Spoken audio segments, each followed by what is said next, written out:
성령에 이끌려 받은 시험이다, 이렇게 기록하고 있습니다. 자, 예수님께서 시험을 받으실 때 오늘 1절 말씀에는 그때라고 하는 언급이 되어 있습니다. 이런 같은 사건을 누가복음 4장 1절에서는 요단강에서 성령의 충만함을 입으셨을 때 예수님이 시험을 받으셨다, 이렇게 소개하고 있습니다. 우리가 아시는 것처럼 예수님은 40일 밤낮으로 금식을 하셨습니다. 성경에서 말하는 히브리 사람들이 갖는 40이라고 하는 의미는 두 가지의 의미가 있습니다.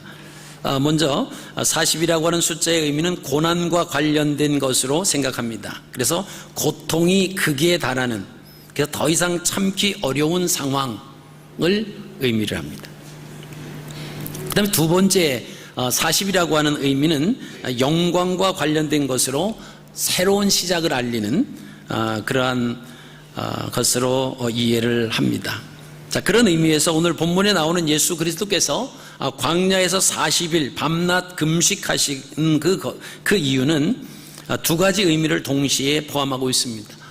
인간으로서는 고통이 극에 달할 정도로 더 이상 참기 어려운 그 상황을 표현한 것과 이제 예수 그리스도의 공생애의 시작, 그 하나님의 영광을 나타내는 그런 의미를 가지고 있습니다. 우리가 예수님께서 40일 동안 금식하신 것을 이렇게 생각하면서 많은 분들이 40일 금식 기도를 하는 분들이 계십니다. 그래서 어떤 분들은 40일 금식 기도를 하고 잘못된 분들도 꽤 있어요. 저와 함께 그 신학 공부를 한 그 동기 그 목사님 한 명은 목회를 하다가 40일 금식 기도를 했습니다. 하는 중에 그 동료 그 목사님들이나 아니면 선배 목사님들이 말렸어요. 그만해라.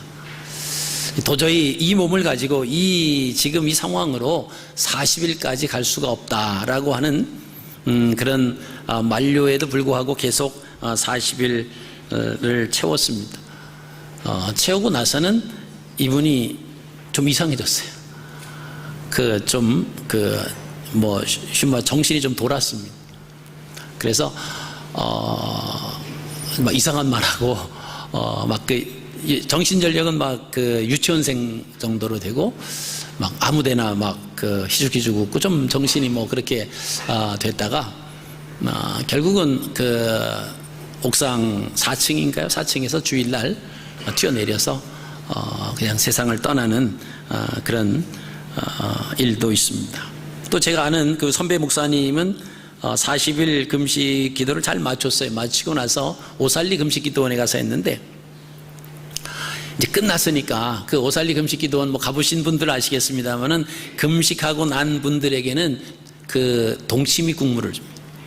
근데 한 사람당 40일 금식 기도 끝나면 한 사람당 조그만 그릇에 그 일정량밖에는 더 주지 않습니다.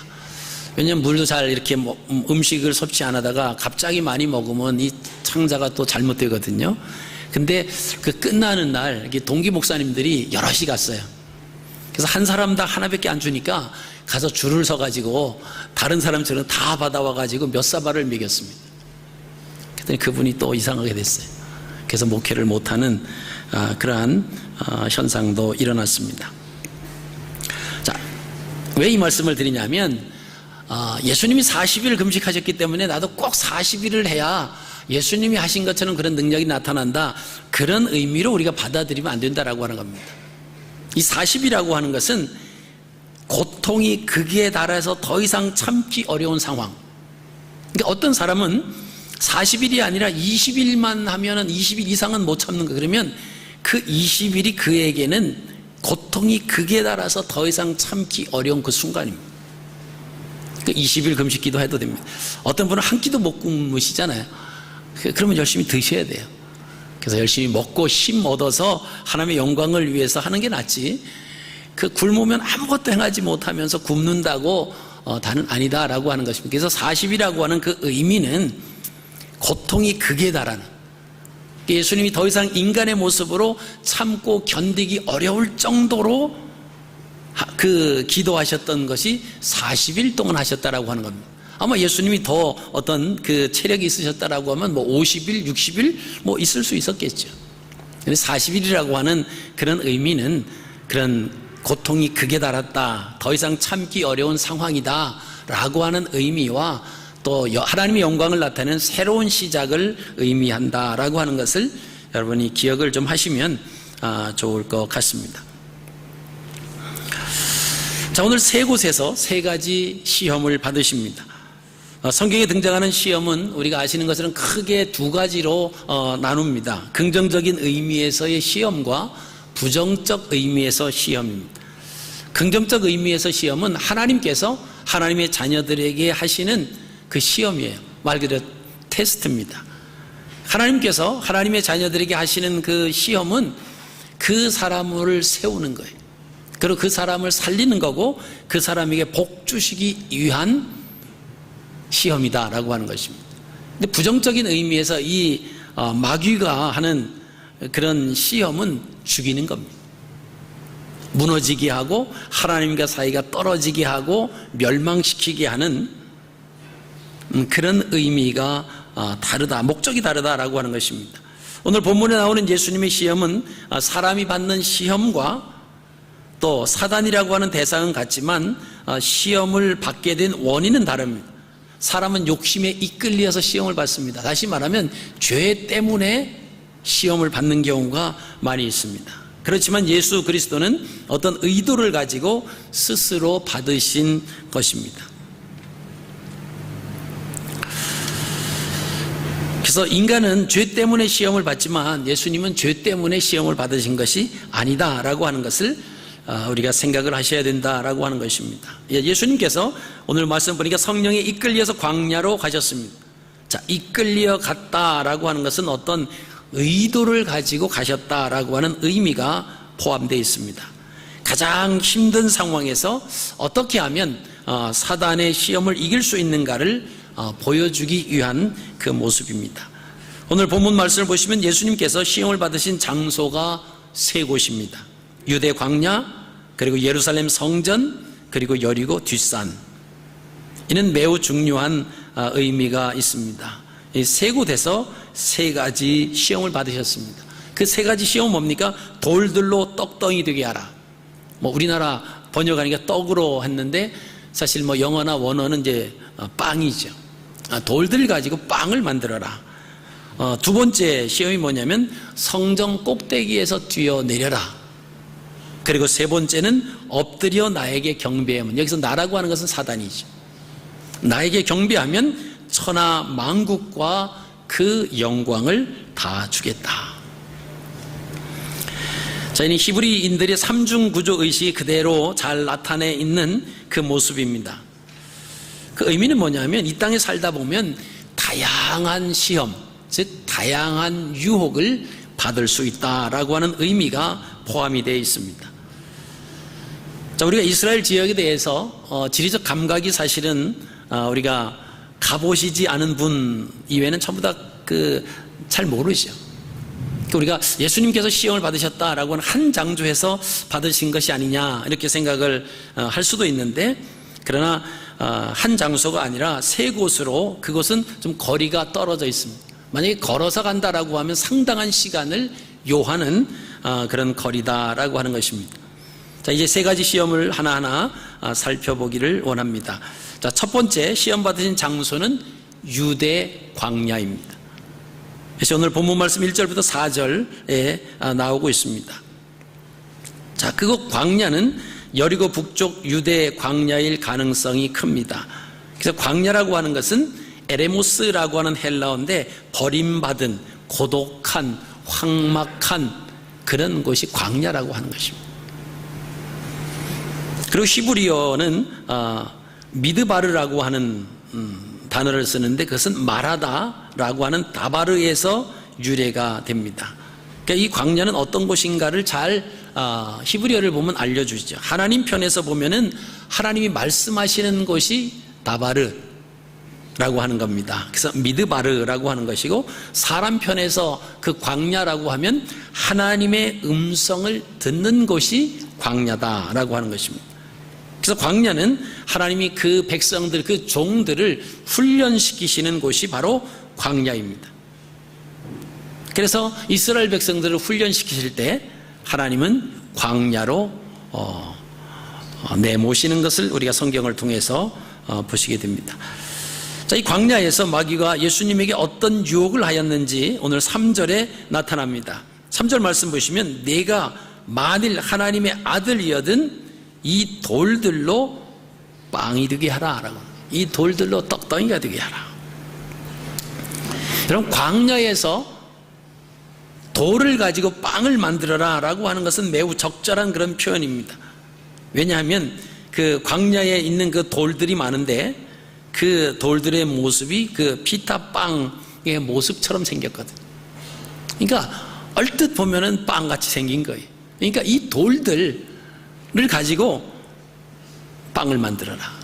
근데 중요한 것은 내가 만일 하나님의 아들이여든 이라고 하는 그 수식어가 들어갑니다. 그러니까 이 말은 우리가 좀 의미 있게 좀 생각을 할 필요가 있습니다. 내가 만일 하나님의 아들이면, 자, 이것은 사단이 우리에게 내가 만일 그리스도인이라면 이러면서 우리에게 유혹해 올 수 있다라고 하는 겁니다. 야, 내가 그리스도인이라면 너 잘 살아야 되지 않느냐? 그래야 하나님 앞에 영광을 돌리잖아.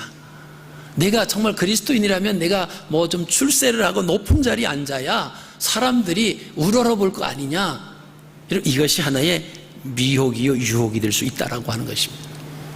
예수님에게 내가 만일 하나님의 아들이면 이 돌들을 명해서 빵이 되게 하라.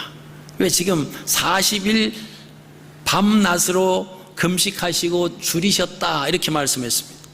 더 이상 견딜 수 없는 그 상황까지 최고의 고통 가운데 참을 만큼 끝까지 참으신 그 상황에서 얼마나 시장하시겠어요? 사단이 그것을 알았다라고 하는 것입니다. 이 사단의 첫 번째 유혹은 사람의 존재 이유를 알게 하는 시험입니다. 사람이 이 땅에 사는 존재 이유는 그저 떡을 먹고 배부르기 위함입니다.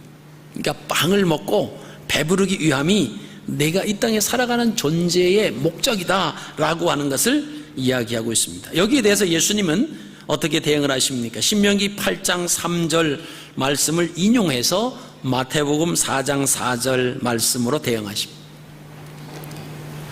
자, 신명기 8장 3절 말씀은 너를 낮추시며 너를 줄이게 하시며 또 너도 알지 못하며 내 조상들도 알지 못하던 만나를 내게 먹이신 것은 사람이 떡으로만 사는 것이 아니요 여호와의 입에서 나오는 모든 말씀으로 사는 줄을 내가 알게 하려 하심이니라.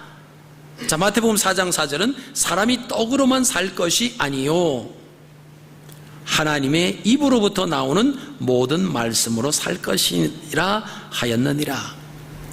자, 마귀가 시험을 할 때 예수님께서 즉흥적으로 그냥 예수님 말씀대로 예수님 생각대로 선포하신 것이 아닙니다. 신명기 오래전에 모세를 통해서 이스라엘 백성들에게 말씀하셨던 그 신명기 말씀을 가지고 사단을 물리치신 것을 우리가 보시게 됩니다. 여러분, 사람이 이 땅에 존재하는 이유가 빵을 먹고 배부르기 위함이 아닙니다. 그렇다라고 하면 짐승과 다를 바가 하나도 없습니다. 하나님의 인격을 부여받은 사람들은 하나님의 말씀을 증거하기 위해서 존재하는 것이지, 그래서 말씀이 사람의 생명을 살리기 위한 그 목적으로 사는 것이지 그냥 빵만 먹고 떡만 먹고 밥만 먹고 배부르게 내 배만 채우고 살아가는 그 목적의 이유가 아니다라고 하는 것입니다. 자, 두 번째 시험을 받으신 장소는 거룩한 성 그랬습니다. 이 거룩한 성이라고 하는 것은 예루살렘을 말합니다. 그 거룩한 성 안에 성전 꼭대기다. 다시 말씀드리면 그 예루살렘 성 안에 있는 그 성전이에요. 이것이 5절부터 7절까지 기록되어 있습니다. 자, 만약에 이제 두 번째 예수님의 첫 번째 시험에서 첫 번째 유혹을 예수님에게 살아가는 존재 이유를 다 가지고 접근을 했는데 실패했습니다. 이 두 번째, 거기서 끝나지 아니하고 두 번째 예수님을 성전 꼭대기로 데리고 갑니다. 그것은 두 번째 유혹을 하기 위해서 그렇습니다. 자, 그 성전 꼭대기, 맨 꼭대기에 보면 그 꼭대기 그 높이가 어느 정도 되냐면 40m 정도 됩니다. 수직으로 40m. 성전 그 남서쪽 그 모퉁이인데요. 자, 거기서 사단이 두 번째 시험 뭐냐면 지도자의 소명이 무엇인가를 알게 하는 시험입니다. 자, 지도자, 백성들 위에 지도자가 되기 위해서는 뭔가 달라야 된다라고 하는 겁니다. 뭔가 특권이 있어야 되고 그 사람들보다 뭔가 다른 것이 있어야 된다라고 하는 것입니다. 그래서 오늘 본문 6절 말씀을 보시면 그렇게 표현이 되어 있습니다. 내가 만일 하나님의 아들이여든 뛰어내리라. 기록되었으되 그가 너를 위하여 그의 사자들을 명하시리니 그들이 손으로 너를 받들어 발이 돌에 부딪히지 않게 하리로다. 자, 이 본문 6절 말씀을 사단이 이용을 해서 두 번째 시험을 합니다. 근데 이 두 번째, 이 6절의 말씀은 사단이 그냥 말한 것이 아니고 예수님이 신명기 8장 3절 말씀을 가지고 첫 번째 그 유혹을 물리치시잖아요. 그러니까 사단도 여기에 응하는 거예요. 자, 이 말씀은 시편에 나오는 말씀을 가지고 예수님에게 내가 만일 하나님의 아들이면 뛰어내려라. 그러면 성경에 말씀하신 것처럼 기록되었으되라고 하는 것은 성경에 있는 말씀을 의미합니다. 그가 너를 위하여 그의 사자들을 명하시리니 그들이 손으로 너를 받들어 발이 돌에 부딪히지 않게 하리라. 지금 40m 우에서 뛰어내려봐라. 내가 하나님의 아들이면 뛰어내려봐라. 정말 내가 이 땅에 하나님의 아들로 왔다라고 하면, 그 메시아로 왔다라고 하면, 뭔가 지도자로 왔다라고 하면 달라야 되지 않느냐. 내가 여기서 뛰어내렸는데도 내 발이 돌에 부딪히지 않았다라고 하면 아마 너는 지도자로서, 메시아로서 사람들에게 존경을 받을 거다라고 하는 그런 의미의 유혹이다라고 하는 것입니다. 자, 이런 요구는 지도자의 소명이 사람이 군림하는 것임을 알리기 위해서예요. 그러나 예수님의 답변은 역시 신명기 6장 16절 말씀을 인용해서 오늘 7절 말씀으로 대답합니다. 자, 신명기 6장 16절 말씀은요, 너희가 마사에서 시험한 것 같이 너희의 하나님 여호와를 시험하지 말고. 자, 이 말씀을 들어서 주님께서 그 사단에게 주 너희의 하나님을 시험하지 말라라고 하는 말씀입니다. 자, 하나님이 원하시는 것은 사단이 말하는 것이 아니기 때문에 하나님이 원하시는 지도자의 소명은 사람 위에 군림하는 것이 아니라 스스로 낮은 자의 위치에서 그들을 섬기는 것입니다. 그래서 예수님께서는 그 백성들을 섬기기 위해서 스스로 대속의 십자가를 지시는 겁니다. 그래서 두 번째, 지도자의 어떤 위치와 그 위상과 자격에 대한 그 모습으로 예수님에게 유혹했던 그 사단이 또 패배하고 맙니다. 자, 이번에 세 번째입니다. 세 번째, 예수님이 시험을 받으신 장소는 지극히 높은 산입니다. 8절부터 10절 말씀인데요. 자, 지극히 높은 산, 그것은 시험산이라고 그 이름을 붙였는데 예수님이 시험 받으신 산이다. 그래서 시험산 그렇게 붙입니다. 그 세 광야에서 예루살렘 성전 꼭대기에서, 그리고 그 가장 높은 산, 그 시험산에서 이제 세 번째 시험을 받으십니다. 성경에서 말하는 지극히 높은 산이라고 하는 것은 시험산이라고 부르는데, 우리가 여리고와 유대 광야의 경계 지역에 있는 산을 말합니다. 그래서 여리고에 이렇게 그 성지순례를 가시면 여리고 성 무너진 그 성벽을 이렇게 보시면서 왼편으로 이렇게 그 좀 건너다 보이는 그 산이 있습니다. 그 산이 바로 성전산이, 시험산, 성전산, 그렇게 부릅니다. 근데 그 산 높이는 지극히 높은 산이라고 하는데, 사실 이스라엘은 산이 그렇게 높지가 않습니다. 그 지극히 높은 산, 시험산, 성전산, 산 이렇게 불러지는 그 산의 높이는 얼마나 될까요? 한 300m 됩니다. 나무가 전혀 없고요, 석회암으로 이루어진 바위산입니다. 그래서 오늘 그 시험산 중턱 절벽에 보면 그 그리스도 전교의 수도원이 아직도 그 남아있는 그 모습을 우리가 보시게 됩니다. 자, 성경에서 지극히 높은 산이라고 했지만 뭐 그 지역에서는 높은 산이에요. 그래서 그 지역에 올라가면 천하가 다 내려다 보이는 겁니다. 예수님을 세 번째 시험하기 위해서 그 산으로 이제 데리고 간 거죠. 그래서 사단이 그렇게 말합니다. 천하 만국과 그 영광을 보이게 하는 겁니다. 그리고 사단에게 엎드려 경배하면 이것을 다 너에게 주겠다. 그죠? 만일 내게 엎드려 경배하면 이 모든 것을 내게 주리라. 이게 사단의 세 번째 유혹입니다. 자, 눈에 보이는 거 다 준다는 거예요. 자기에게 한 번만 경배하면, 자기를 섬기기만 하면 이 모든 것을 다 너희에게 줄 것이다. 이 사단은 거짓말쟁이다라고 하는 거예요. 이 세상, 그 세상의 눈으로 보이는 것이 그게 누구 건데 자기의 마음대로 준다고 말할 수 있습니까? 자, 이에 예수님께서는 그리스도의 삶의 목적이 무엇인가 라고 하는 그 시험이 세 번째십니다. 이 땅에 살아가는 목적, 부귀와 영화를 얻기 위한 그 목적이 아니다라고 하는 겁니다. 그래서 예수님께서는 또 역시 신명기 6장 13절 말씀을 가지고 마귀의 그 유혹을 물리치십니다. 신명기 6장 13절 말씀은요, 내 하나님 여호와를 경외하며 그를 섬기며 그의 이름으로 맹세할 것이니라. 오늘 본문 10절 말씀에 주 너희 하나님께 경배하고 다만 그를 섬겨라.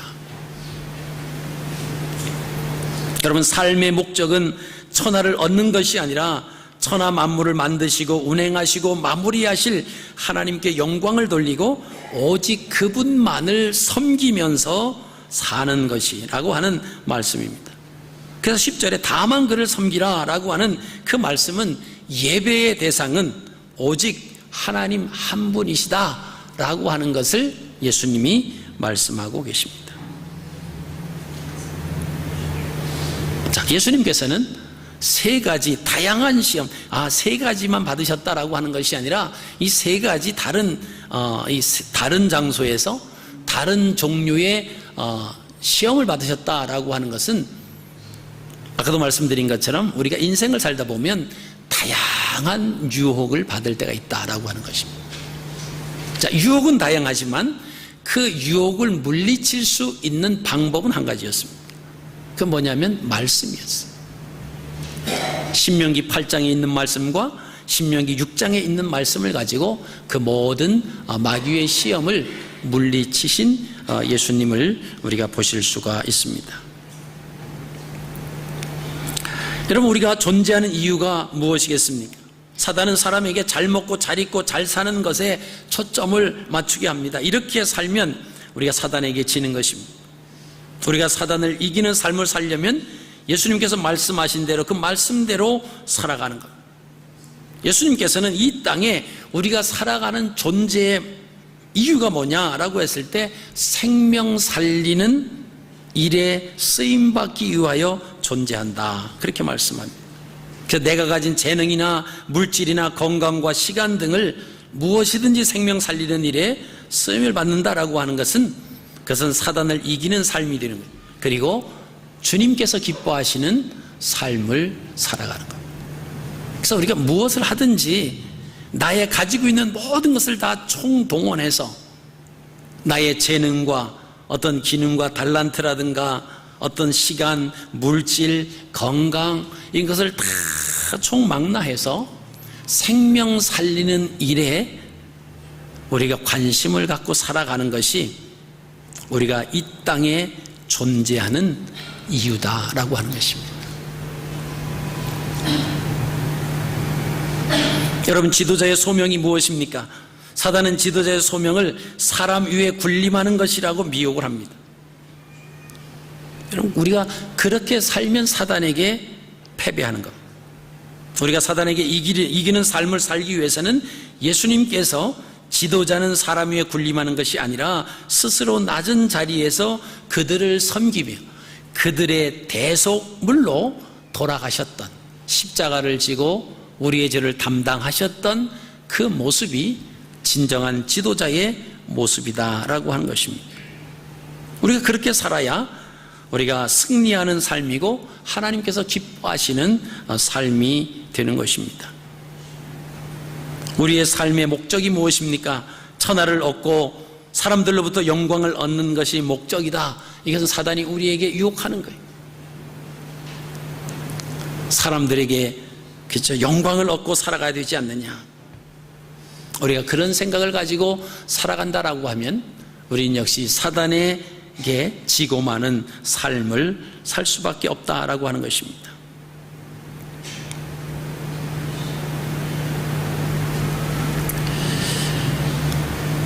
우리의 살아가는 목적이 천하를 얻고 사람들로부터 영광을 받는 것이 목적이 아니라 역사를 시작하시고 진행하시고 마무리하실 그 하나님께 영광을 돌리며 오직 그분만을 예배할 수 있도록 그분만을 섬기며 살아가는 그런 모습이 바로 사탄을 이기는 삶이고, 그런 삶이 하나님이 기뻐하시는 삶이다라고 하는 것입니다.